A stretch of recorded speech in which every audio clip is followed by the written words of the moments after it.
The results are in. A dozen states held primary elections Tuesday with national implications. Political experts say the primaries could give an early indication on what's in store for incumbents this November. And joining us now with more is Anthony Salvanto, Director of Elections for CBS News. Good morning. Good morning. Good to have you here. So let's run through the elections. Let's talk about the one to watch, which was Arkansas. What did we see there? Well, a win for an incumbent, which Blanche Lincoln was trying to avoid becoming the next Democratic incumbent to be knocked off in a primary. You recall Arlen Specter lost his primary bid a couple weeks ago.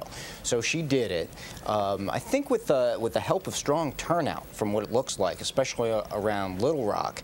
And some folks, I think, are going to attribute that to the visit from former President Clinton, who came in and tried to rally turnout, and it looked like those numbers were up in their early vote results. So it could have had an impact. When we turn to Nevada, they had a Tea Party candidate that won. Tell us about how that impacted the state.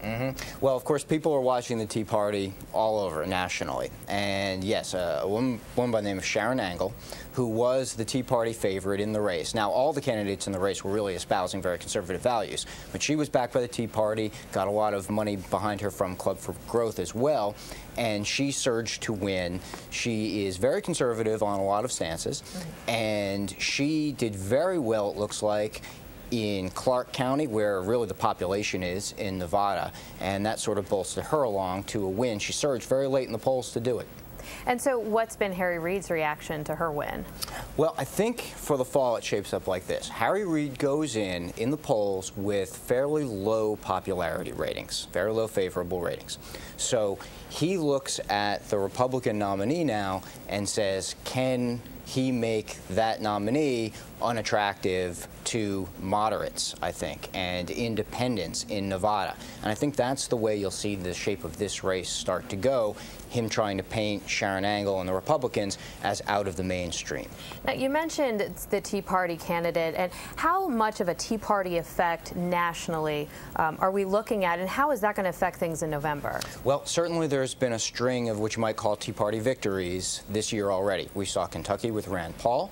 Earlier than that, we even saw Scott Brown in Massachusetts, and within the GOP nominating contest, even in Utah, incumbent Senator Bob Bennett. So already they've had an effect. I think going forward, what you ask is, can those conservative Republicans and Tea Partiers on the Republican side then steer their campaigns to attract the kinds of moderates and independents, like we were just talking about, that you need to win in a general election in the fall? That's the key question going forward. Because the primary elections attract sort of a different subset of voters. Are they going to be able to transfer those into a win? Well, that's the key question. I think when you look at a primary, you're absolutely right. You've got a very motivated voter. You're voting on a hot day in June or a rainy day in the springtime, and not as much attention as a general election has. So you do have that motivation component, and those folks do often tend to be a little more ideological than voters at large. So that's the challenge then going forward for actually both camps, both Democrats and Republicans,